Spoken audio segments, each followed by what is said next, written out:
The first time my sister asked me to pay for her wedding, I laughed. I actually laughed. A short, disbelieving bark that echoed through the kitchen of my parents' house, where we were gathered for what I had been told was a casual Sunday lunch. "You're serious," I said. Not a question. A statement of dawning horror. Lily smiled. It was her special smile. The one that crinkled the corners of her blue eyes and dimpled her left cheek, and made everyone within a 10-foot radius want to give her whatever she wanted. She had perfected that smile at age 4. By age 30, it was a weapon of mass destruction. "Of course I'm serious, Nora."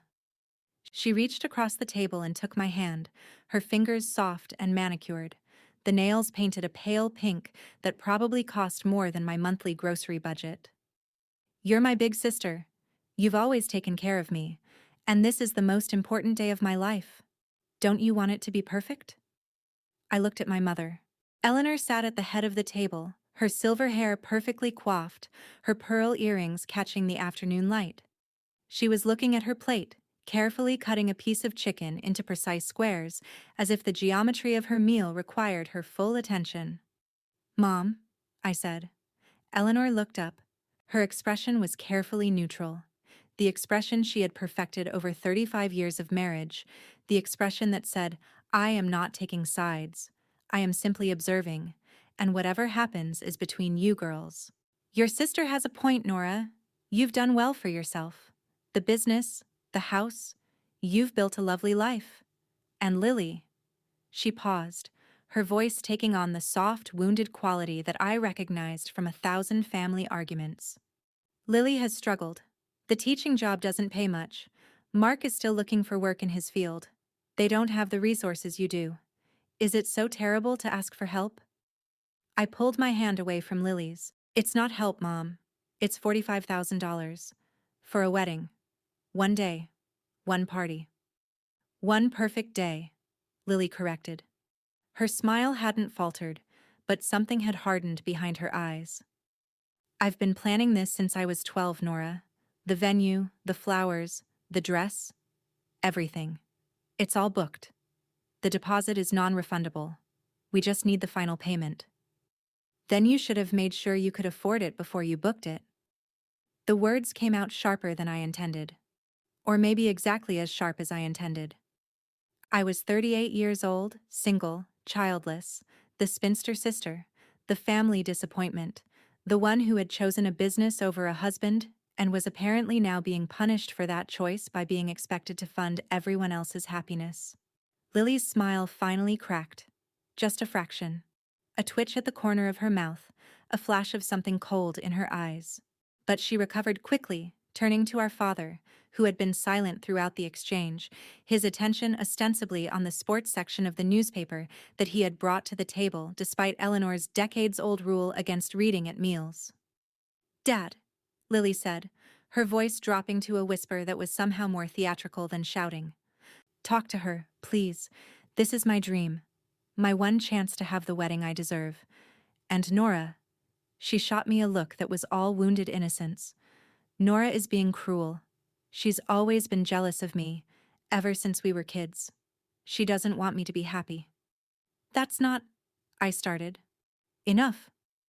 My father, Robert, folded his newspaper with the crisp precision of a man who had spent 40 years in corporate management and knew how to end a meeting.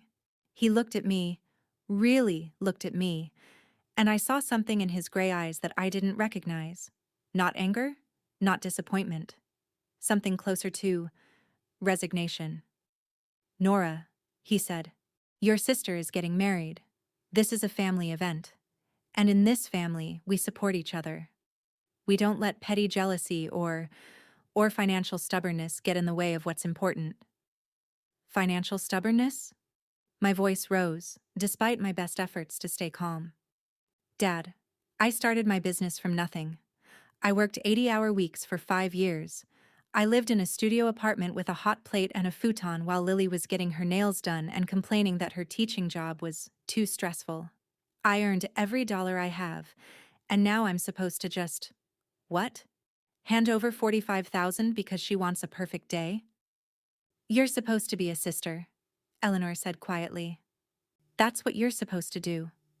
The silence that followed was heavy, suffocating, the silence of a family that had just drawn a line and was waiting to see which side I would stand on.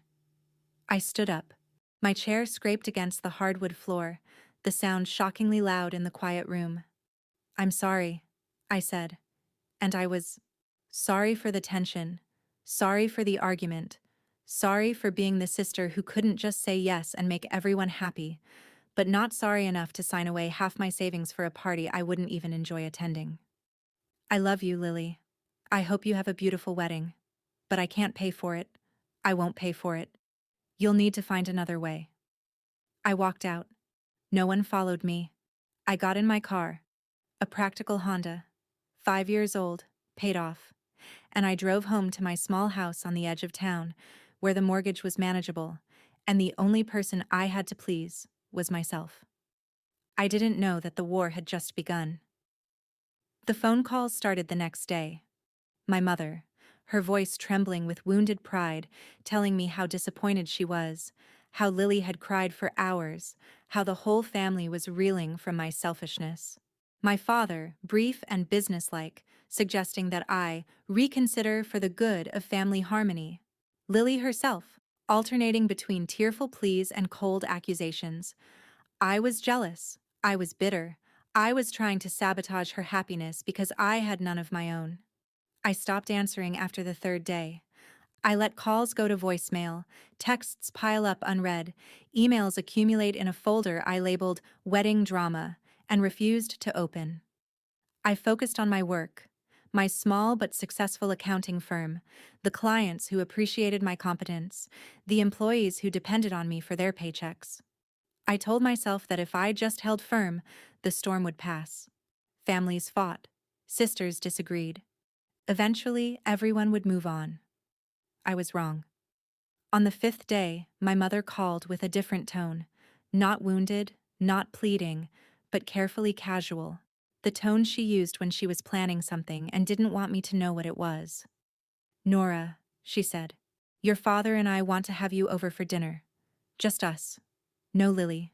No Mark. We want to talk. Really talk. Clear the air." "I don't think that's a good idea, Mom." We said everything we needed to say. We didn't say anything, Nora. We shouted. We accused. We... She paused, and I heard her take a breath, the careful inhalation of a woman preparing to deliver a line she had rehearsed. "We want to understand you, sweetheart. We want to hear your side. Without Lily there. Without the pressure. Just family. A casual dinner. Please." I should have said no.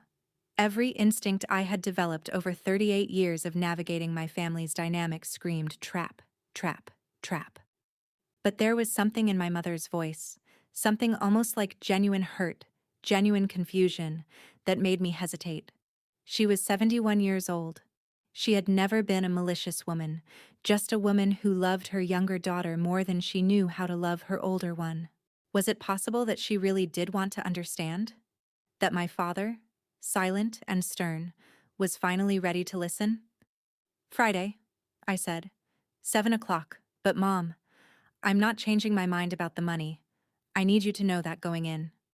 "I know, sweetheart. We just want to talk. That's all." I hung up. I sat at my desk, looking at the spreadsheet I had been working on, quarterly projections, boring and safe and entirely within my control. And I felt something cold in my stomach.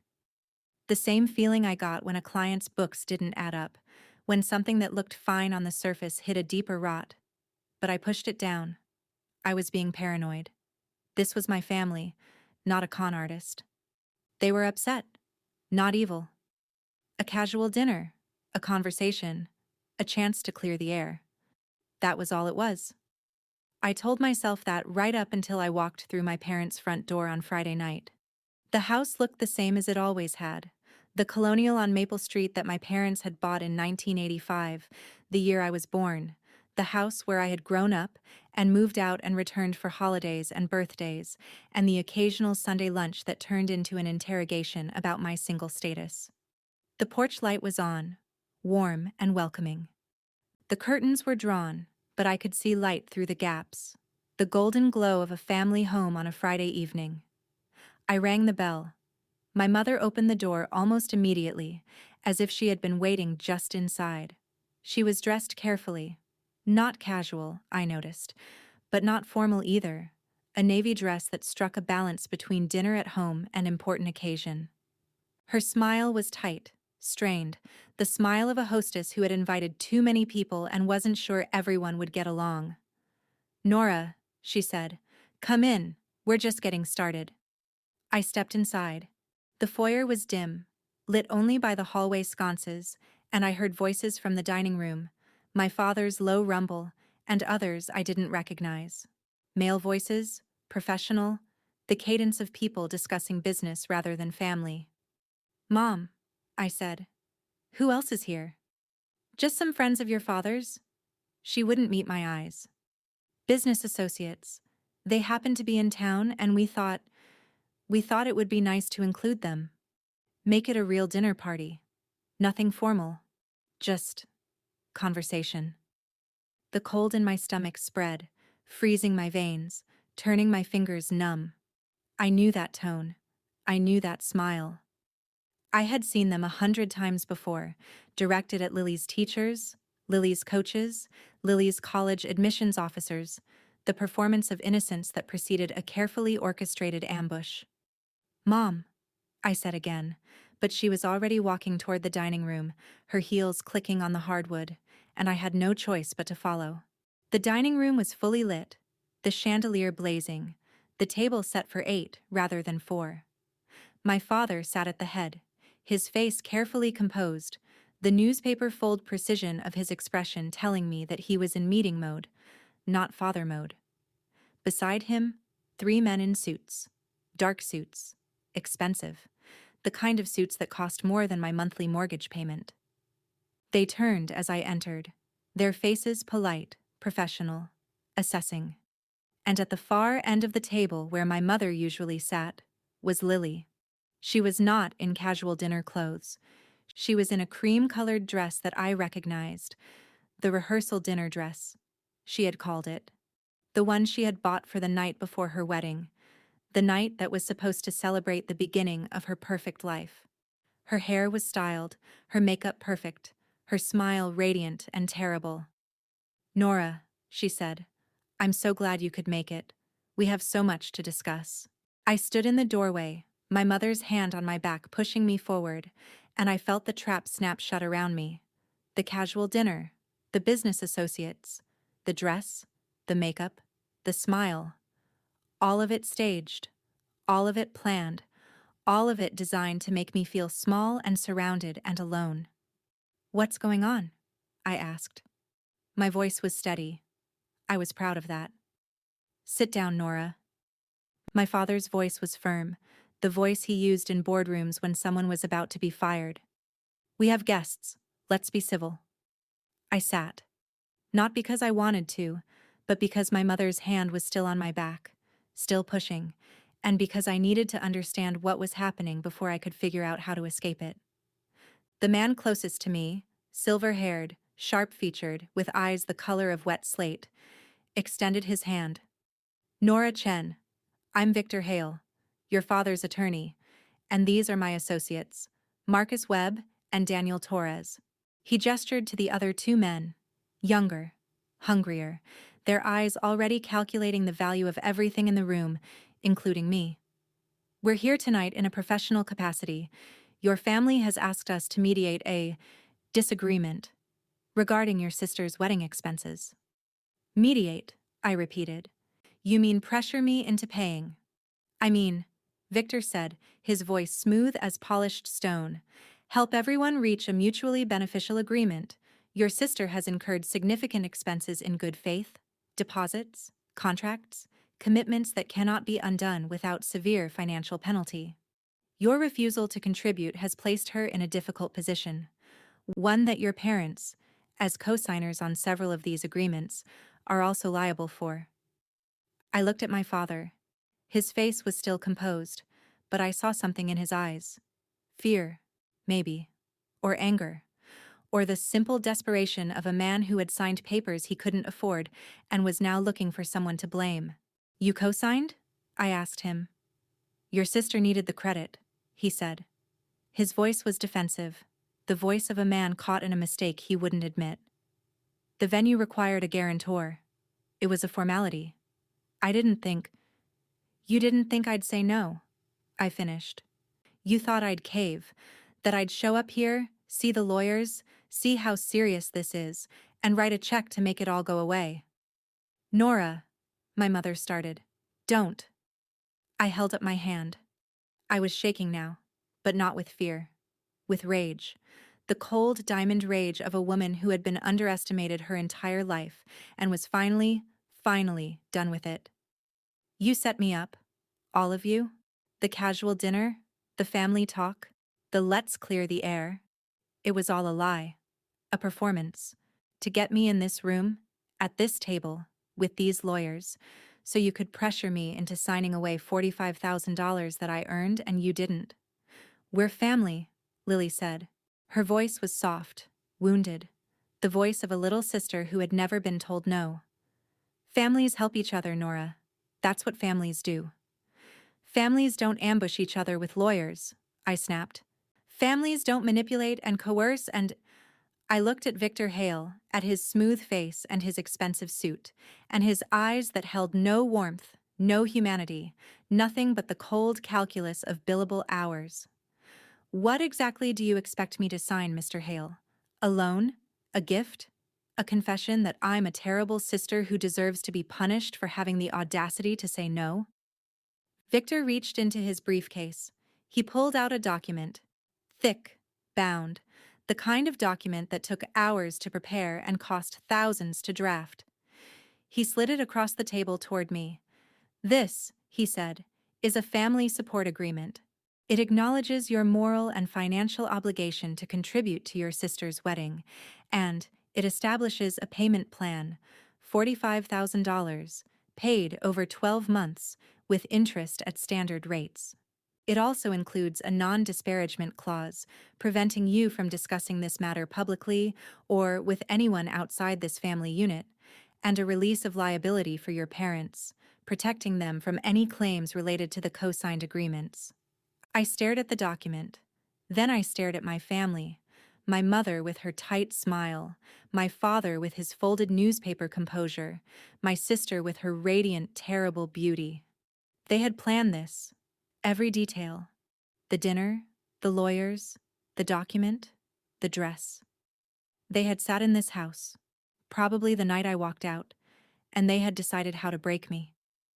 And if I don't sign? I asked. Lily's smile finally vanished, completely, replaced by something harder, older. The face of a woman who had learned early that the world belonged to people who took what they wanted and damned anyone who got in the way. Then I'll ruin you, she said. Her voice was quiet, conversational, the voice of someone discussing the weather. I'll tell everyone, your clients, your employees, your neighbors, that you abandoned your family, that you let your sister's wedding fall apart because you were jealous, because you couldn't stand to see her happy while you're alone and miserable. I'll post it online. I'll call the local news. I'll make sure that every person in this town knows that Nora Chen is a selfish, bitter woman who cares more about money than family. She leaned forward, her blue eyes bright with malice and triumph. I'll destroy your business, Nora. I'll destroy your reputation. I'll destroy everything you've built. And when you're sitting alone in that little house, with no clients and no friends and no one who wants anything to do with you, you'll wish you'd just signed the check. The silence that followed was absolute.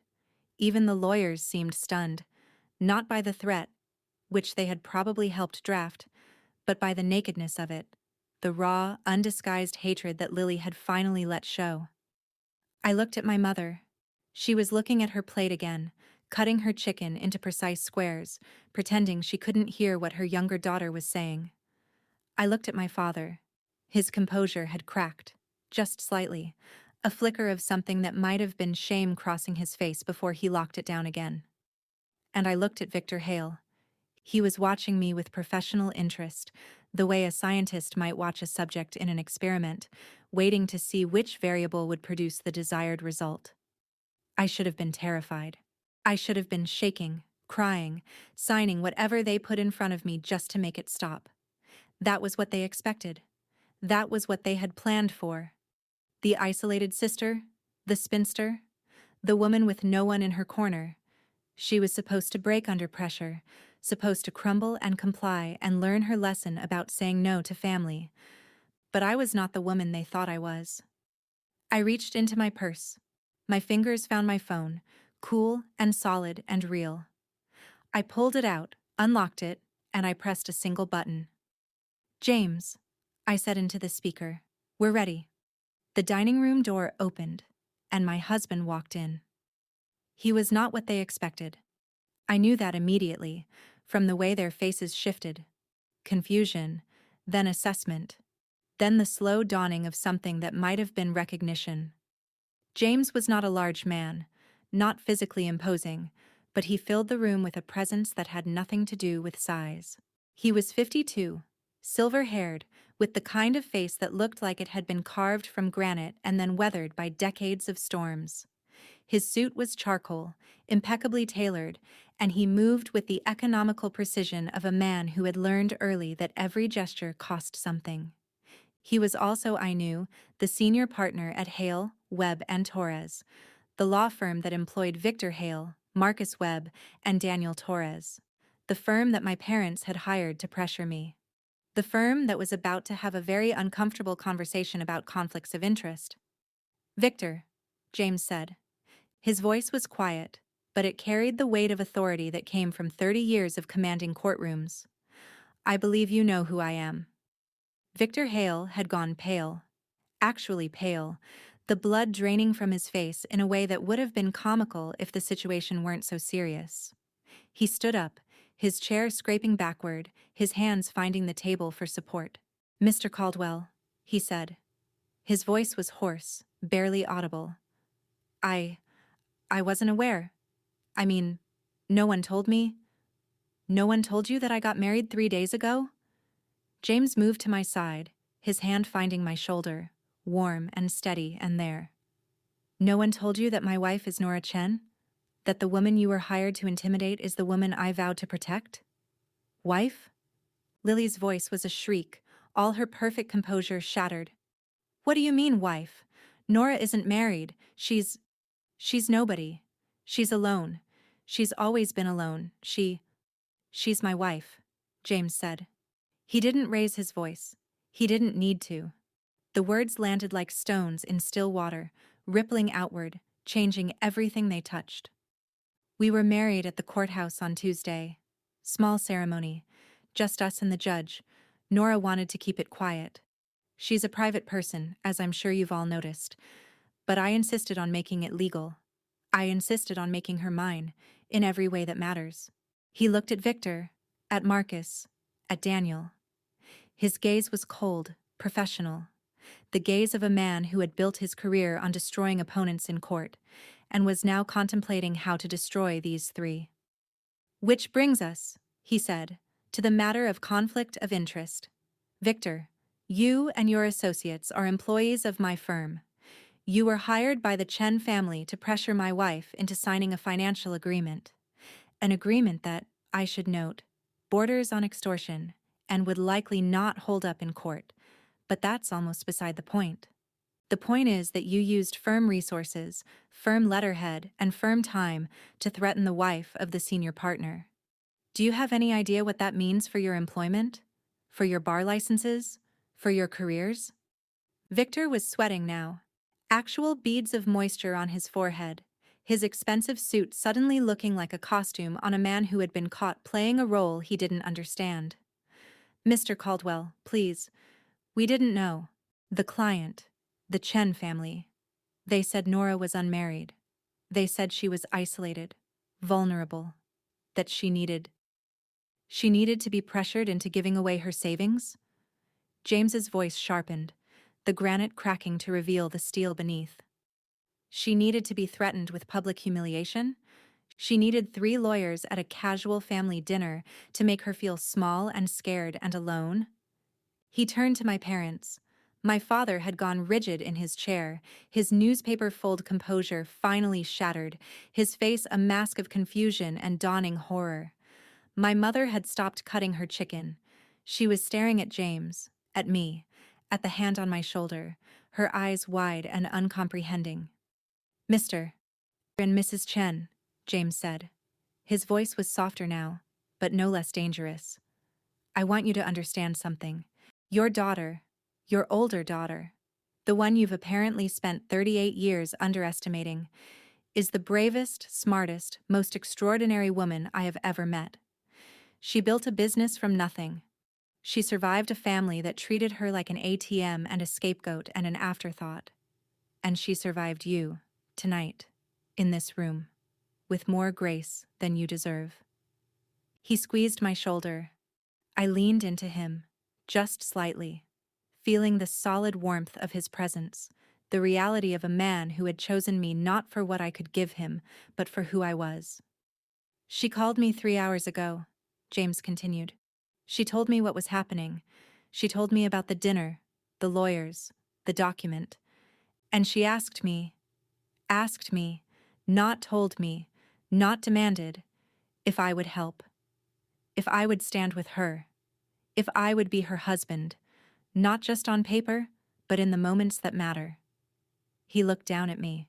His gray eyes, the color of storm clouds over the ocean, held something that made my throat tight. I told her yes. I told her I would walk through any door, face any threat, stand against anyone who tried to hurt her. And I meant it. He turned back to the table. To Lily, who had gone from radiant to ashen, her perfect dress suddenly looking like a costume on a child playing dress-up. To my father, who had slumped in his chair, all his corporate authority drained away. To my mother, who was crying now. Silent tears, the tears of a woman who had just realized that her careful plans had collapsed into rubble. So here's what's going to happen, James said. Victor, Marcus, Daniel, you're fired, effective immediately. I'll expect your resignations on my desk by Monday morning, along with full documentation of your involvement in this scheme. I'll be reviewing every case you've handled for the past 5 years. If I find so much as a hint of ethical violation, and given what I've seen tonight, I suspect I'll find plenty. I'll be reporting you to the Bar Association. Your careers are over. The only question is whether you face criminal charges as well. The 3 lawyers were already moving, gathering papers, shoving documents into briefcases, their professional composure shattered into panic. Victor paused at the door, looked back at James, opened his mouth to say something. Plea, threaten, bargain, I would never know. And then thought better of it. He turned and fled, his associates close behind, the sound of their footsteps echoing through my parents' house like the retreat of an army that had never expected to meet resistance. James waited until the door closed. Then he turned to my family. As for you, he said, you have a choice. You can apologize to my wife, sincerely, completely, without reservation or qualification, and we can discuss how to repair this relationship. Or you can walk away, continue to treat her like an enemy rather than a daughter, and spend the rest of your lives knowing that you chose $45,000 and a perfect wedding over the person who would have done anything for you if you had just asked. He looked at Lily. Your wedding deposits, your contracts, your dream. That's your problem, not Nora's. She's not your bank. She's not your scapegoat. She's my wife. And I protect what's mine. Lily stood up. Her chair fell backward, hitting the floor with a crash that made my mother jump. Her face was twisted, ugly, all the perfect beauty stripped away to reveal the raw, hungry child underneath. The child who had never been told no, who had never learned that the world didn't exist to give her what she wanted. This isn't over, she spat. You think you're so smart, Nora? You think you've won? I'll tell everyone. I'll tell them you married your lawyer to get out of paying for my wedding. I'll tell them you're a joke, a fraud, a woman who found someone who loves her, I said. My voice was quiet, But it carried. It carried because for the first time in 38 years, I believed what I was saying. A woman who doesn't need your approval or your forgiveness or your $45,000. A woman who is done being your backup plan, your emergency fund, your convenient excuse for every bad decision you've ever made. I stood up. James's hand moved from my shoulder to my waist, steadying me, supporting me, with me in a way that no one in my family had ever been. Goodbye, Lily. Goodbye, Mom. Dad. I looked at my father, at the man who had never defended me, never chosen me, never seen me as anything but the reliable one, the responsible one, the sister who was supposed to fix everything. I hope your wedding is perfect. I hope it's everything you dreamed of. And I hope that someday you understand what it cost you. I turned. James and I walked out together, through the foyer, past the porch light that had seemed so welcoming just an hour ago, into the cool October night. The door closed behind us with a finality that felt like the end of something, a chapter, a life, the long, lonely story of Nora Chen, the sister who was never enough.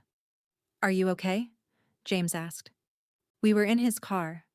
Our car now, I supposed, though the logistics of merging lives still felt surreal, driving away from Maple Street, away from the house where I had been born and raised and finally freed. I don't know, I said honestly. I think I'm sad, and relieved, and angry, and grateful, all at once. Is that possible? It's not just possible, James said. It's necessary. What they did to you, what they tried to do, that's not something you just shrug off. You get to feel everything, Nora. You get to grieve and rage and celebrate and heal. And you don't have to do any of it alone.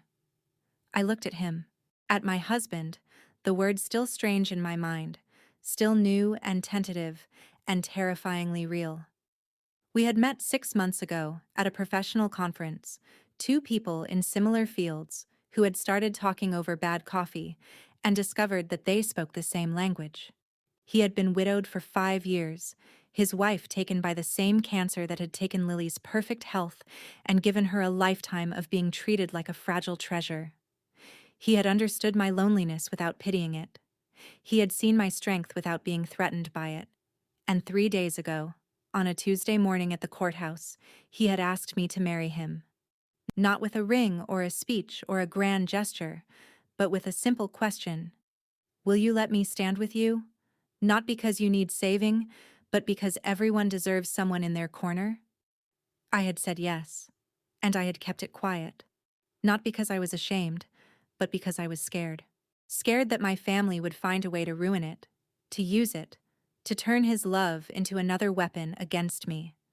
Scared that if they knew, they would find a way to make him leave, to prove that I was unlovable, that I was destined to be alone. I had been wrong. Keeping it quiet hadn't protected me. It had just given them time to plan their ambush, to prepare their trap, to assume that I was still the isolated sister with no one to call for help. I would never make that mistake again. James, I said, can we go somewhere? Not home, not yet. Somewhere new. He glanced at me, his storm-gray eyes softening. I know a place. Beach house. 2 hours north. Belongs to a friend who's in Europe for the month. He gave me the keys for emergencies. This feels like an emergency, I said. He smiled. A real smile, rare and precious. The smile of a man who had learned to be careful with his joy. Then let's go. The beach house was small, weathered, perfect. It sat on a bluff overlooking the Atlantic, the kind of place that had been built for summer vacations and then forgotten by everyone except the seagulls and the wind. The walls were cedar, gray with age, and the windows rattled in their frames when the breeze picked up. But it was warm inside, and dry, and it smelled like salt and old wood and the particular peace of places that existed outside of time. We arrived at midnight. James built a fire while I stood at the window, watching the moon on the water, feeling the last tremors of the evening's shock slowly fading into something else. something harder, something stronger. Nora. James's voice was soft behind me. I need to tell you something. About Victor. About the firm. I turned. He was kneeling by the fireplace, the flames catching the silver in his hair, making him look like a painting of some ancient, patient god. You don't have to. I do. He stood up, brushed ash from his hands, and faced me. Victor Hale has been with the firm for 12 years. He's good at what he does. Was good. Ruthless, efficient, willing to do whatever it took to win. I knew that about him. I used that about him. And I should have known, should have seen, that he would eventually turn that ruthlessness on someone I cared about. He walked to me, close enough that I could smell the fire on his clothes, the salt on his skin. I didn't know about your family. I didn't know they had hired him. If I had, you would have stopped it? I would have tried. He reached out, his fingers finding mine, intertwining. But Nora, the truth is, Victor wasn't acting alone. Your parents, your sister, they came to him. They planned this. They paid for this. And that means they chose this. I finished. They chose to hire lawyers to pressure me. They chose to threaten me. They chose to ruin my life, rather than accept that I said no. I laughed. A short, bitter sound. I keep thinking about the orange, James. The first time I met Richard. Not your Richard. My sister's fiancé. I mean, the metaphorical orange. The thing that seems sweet and perfect and turns out to be rotten inside. That's my family. That's what they've always been. I just couldn't see it until tonight. James was quiet for a moment. Then he said, "What do you want to do?" I looked at him. At my husband, my partner, the man who had walked into a trap to spring it from the inside. What can I do? Legally, I mean. They threatened me. They tried to coerce me. They committed multiple crimes, James said. His voice was professional now, the voice of the lawyer who had built a career on knowing exactly where the line was and how to make others cross it. Extortion, conspiracy, attempted fraud, the document Victor drafted, that family support agreement. It's unenforceable, but the intent behind it is clear. They tried to force you to pay money you didn't owe under threat of public humiliation and professional destruction. That's not a family dispute, Nora. That's criminal. He paused. But they're your family. And whatever they did tonight, whatever they've done before, they're still your parents. Your sister. The people who raised you. Who taught me that love was conditional, I said. Who taught me that my value was measured in what I could provide, not who I was. Who taught me that saying no was a betrayal, and that my needs were always less important than Lily's wants. I shook my head. I don't want to destroy them, James. I don't want revenge. I want them to understand. I want them to see what they did. And I want them to know that they can't do it anymore. James nodded slowly. Then we give them a choice. We draft a formal letter. From me, as your attorney and your husband, outlining their actions, the legal consequences, and the conditions under which you will agree not to pursue charges. Conditions being a public apology, a commitment to respect your boundaries, and... He paused, his eyes meeting mine. And Lily takes responsibility for her own wedding. No more demands. No more guilt. No more using family as a weapon. And if they refuse, then we proceed. Charges, civil suit, public disclosure of everything that happened tonight. I don't want to do that, Nora. I know you don't want me to do that. But I will. If they force your hand, I will destroy them. Not because I'm cruel, but because I protect what's mine. I leaned into him. His arms came around me, strong and steady, and I felt something crack inside me.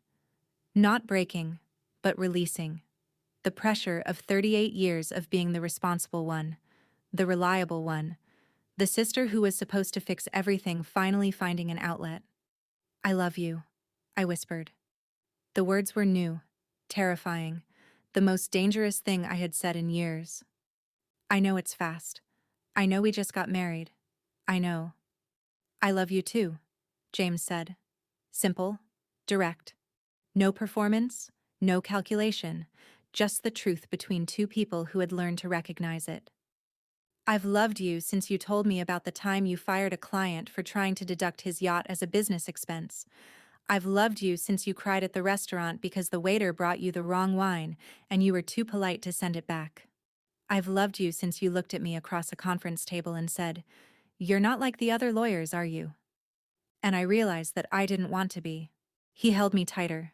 The fire crackled behind us. The ocean murmured beyond the windows, and for the first time in my life, I felt truly, completely safe. "Whatever comes next," he said, "we face it together. Your family, my past, the world, all of it. Together." I closed my eyes. I let myself believe him. And I let myself hope. Hope that the woman I had been, the sister who was never enough, was finally gone. And that the woman I was becoming, the wife, the partner, the person who was loved for herself, was real, was enough, was finally home. The letter went out on Monday. James drafted it himself. Every word precise, every implication clear. It outlined the events of Friday night, the ambush, the lawyers, the threats, with the clinical detachment of a legal document that would hold up in court. It cited the relevant statutes, the potential penalties, the evidence that had been gathered, the recording I had made on my phone, the testimony of 3 now unemployed lawyers, the document itself with its transparent attempt at coercion. And it offered a choice. Option 1. A formal written apology from my parents and Lily, acknowledging their actions and committing to respect my boundaries. Lily would assume full responsibility for her wedding expenses, with no further requests for financial assistance. Family gatherings would be voluntary, not mandatory, and any attempt at guilt, manipulation, or pressure would result in immediate and permanent estrangement. Option 2. Criminal charges, civil litigation, and public disclosure of all evidence, including the recording of Lily's threat to ruin me. My parents called on Tuesday. My father, his voice hoarse and broken, apologized. Actually apologized. Not the performative regret of a man caught in a mistake, but the genuine, painful admission of someone who had finally seen himself clearly and didn't like what he saw. "Your mother and I, we were scared, Nora. The deposits, the contracts, the money we didn't have. We panicked. And Lily, she was so insistent, so sure that you would help if we just pushed hard enough. We shouldn't have listened. We shouldn't have—" He stopped, his breath shaky. "We failed you. As parents. As people. We failed you. And I'm sorry. I'm so sorry." I listened. I didn't forgive. Not yet. Maybe not ever. But I listened. And when he was done, I said, "I need to hear it from Mom. And from Lily. In writing. And I need time, Dad. Time to decide if this relationship can be repaired. If I even want to try." "Of course," he said. "Whatever you need. Whatever time. We're just grateful you're giving us a chance." Lily's apology came on Wednesday. It was shorter, more grudging, the words of a woman who had been forced to kneel and resented every moment of it. But it was there. "I was wrong to threaten you. I was wrong to pressure you. I will handle my own wedding expenses." No mention of love. No mention of sisterhood. No mention of anything beyond the bare minimum required to avoid legal consequences. It was enough. Not because it healed anything, but because it proved that the power dynamic had shifted. That I was no longer the sister who could be bullied, the daughter who could be manipulated, the woman who was supposed to fix everything at her own expense. I was Nora Chen Caldwell. I was a wife, a business owner, a woman who had survived her family's worst and come out stronger. And I was done being anyone's backup plan. The wedding happened 6 weeks later. Lily's dream wedding, funded by loans and credit cards and my parents' depleted savings. I was not invited. I was not missed. I was, according to the family gossip that reached me through Diane, the selfish sister who abandoned the family in their time of need. I didn't care. I was at the beach house with James, watching the winter storm roll in off the Atlantic, feeling the walls shake and knowing that we would hold. Diane visited sometimes. She was the only family member who had never been part of the ambush, the only one who had called me the next day in tears, horrified by what our parents had done. She was trying to rebuild bridges, to mend fences, to create some version of family that didn't require me to sacrifice myself for Lily's happiness. I appreciated the effort. I didn't always participate in it. Some wounds take longer than 6 weeks to heal. Some wounds never heal completely. They just scar over, become part of who you are, a reminder of what you survived. But I was healing. Slowly, carefully, with James beside me and the ocean outside and the fire crackling in the hearth. I was learning to be a wife, not the performative role I had watched my mother play, but a real partnership, a mutual support, a choice made every day to stand with someone and let them stand with you. I was learning to be enough. For myself, for James, for the life we were building together, brick by careful brick. And sometimes, late at night, when the storm was loudest and the fire was lowest, I would take out my phone and listen to the recording. Lily's voice, cold and triumphant. "I'll ruin you." My own voice, steady and strong. "James, we're ready." And I would smile.